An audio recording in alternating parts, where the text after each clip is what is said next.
Shared with the family, and many folks in the parish know that the very first day I was ever here in church, October 10th of 1999, was the date that Kate and Adam got married. And so my very first experience in All Souls, apart from being in worship in the morning, was a Brown family and a Lupson family wedding.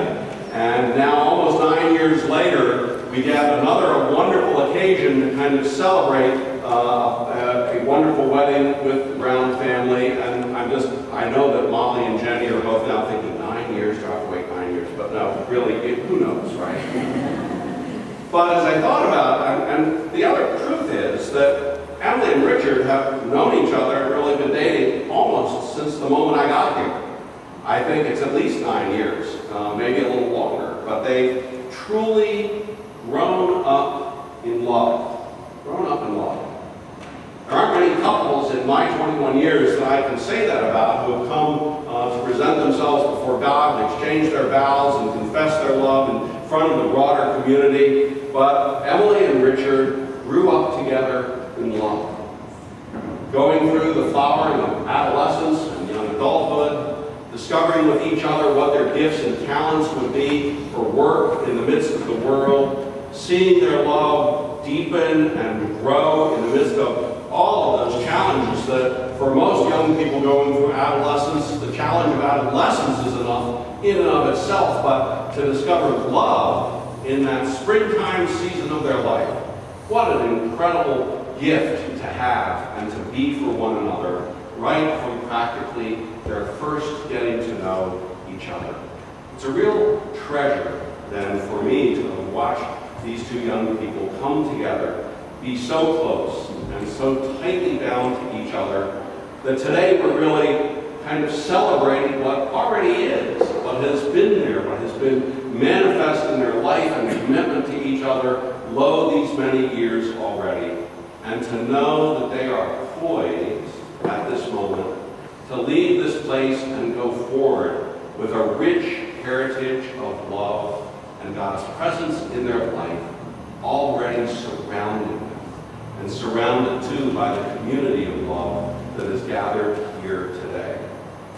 I like to think about how when we hear Jesus' words today about let the little children come unto me, because if you wish to receive the kingdom of heaven, you must become again as a little child. And would that all married couples could start that joyful journey together as little children. You guys are a little bigger than little children, but not by much.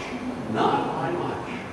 They came again as little children to discover the power of God's love in the world and what God's manifesting itself. We have in this couple a teacher and a healer. A teacher and a healer. Jesus was a teacher and a healer. They embody having learned about compassion and love for each other, and from all of those who gathered around to help shape them in their adolescent years, one of the key central places where they could make a difference in the world by teaching and healing, by carrying the compassionate hand of allowing young people to train up their minds so that they could be strong and productive parts of a community and know the satisfaction of accomplishment.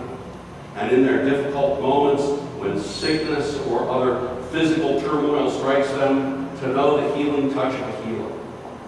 And I can't think really of two other people who are more poised in their lives to be launched into such careers of caring and giving in a community than the two of you.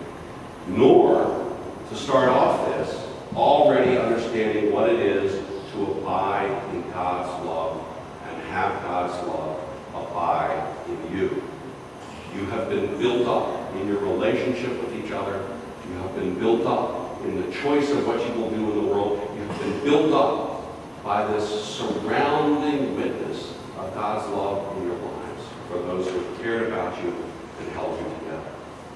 And so, what can we say more than this is a time for celebration, for dancing and joy and jubilation, as the Song of Solomon said.